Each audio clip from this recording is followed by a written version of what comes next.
साखरेच्या दरात वाढ झाल्यानं सर्वसामान्यांच्या घरगुती बजेटवर मोठा परिणाम होतोय। दरवाढीचा फटका थेट गृहिणींच्या स्वयंपाकघराला बसतोय।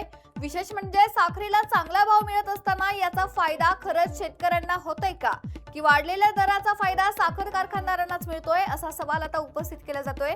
एकीकडे साखरेच्या वाढत्या दरामुळे गृहिणींचं बजेट कोलमडलंय, तर दुसरीकडे साखरेच्या दरवाढीत शेतकरी आणि ग्राहकांच्या वाट्याला नेमकं काय, हा प्रश्न आता चर्चेचा विषय ठरतोय। वाढलेल्या साखरेच्या दराचा फायदा शेतकऱ्यांना होतोय की कारखानदारांना, याचा आढावा घेतला आहे आमचे प्रतिनिधी वैभव पारवे यांनी। साखरेने 70 पार केलेले आहे आणि शासनाने देखील साखर जे आहे ते 10 लाख मेट्रिक टन आता साखर आयात केलेली आहे।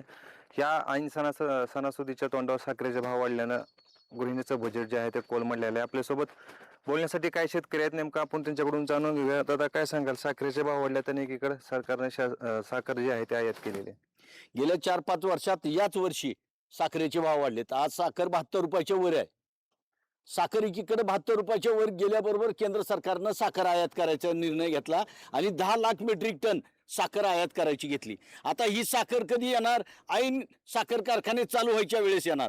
ही साखर ज्यावेळेस बाजारात इथं येईल त्यावेळेस साखरेचे भाव डाऊन होणार आणि ज्या दिवशी शेतकऱ्याचा ऊस साखर कारखान्याला जाईल त्या दिवशी साखर कारखानदार म्हणणार की साखरेचे भाव डाऊन झाले, त्याच्यामुळे तुम्हाला भाव देऊ शकणार नाही। एकीकडे सहकारी साखर कारखान्यामध्ये साखर विकायला सुद्धा बंद नाही, कारण त्यांना महिन्याला काही कोठा आहे तेवढाच विकता येते, परंतु गुळपिठी जे कारखाने आहेत, गुळ पावडर जे कारखाने आहेत त्याला बंधन नाही।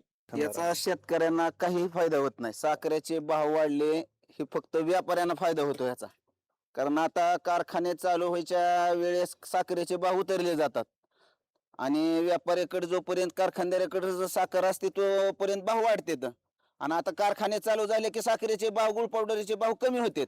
मग पुन्हा शेतकऱ्याला म्हणतात की बाबा भावच कमी झाला तर आम्ही तुम्हाला भाव कसा द्यायचा?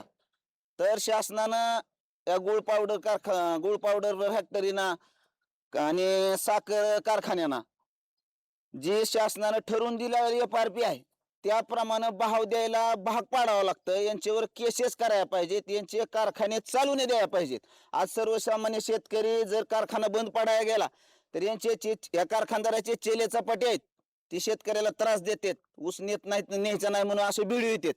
त्याच्यामुळे सर्वसामान्य शेतकरी हा याच्यात बराटला जातो। तर शासनानं नुसतं तोंडी न बोलता ही कोपराला गुळ लावते ती न असं करून तसं करू म्हणते ती, काही नाही। कुठल्याच साखर कारखान्यावर, गुळ फॅक्टरीवर शासनाचं कसलंही बंधन नाही। यांचं मनमानी कारभार चालू आहे आणि सगळे युनियन मिळून भाव ठरवतात।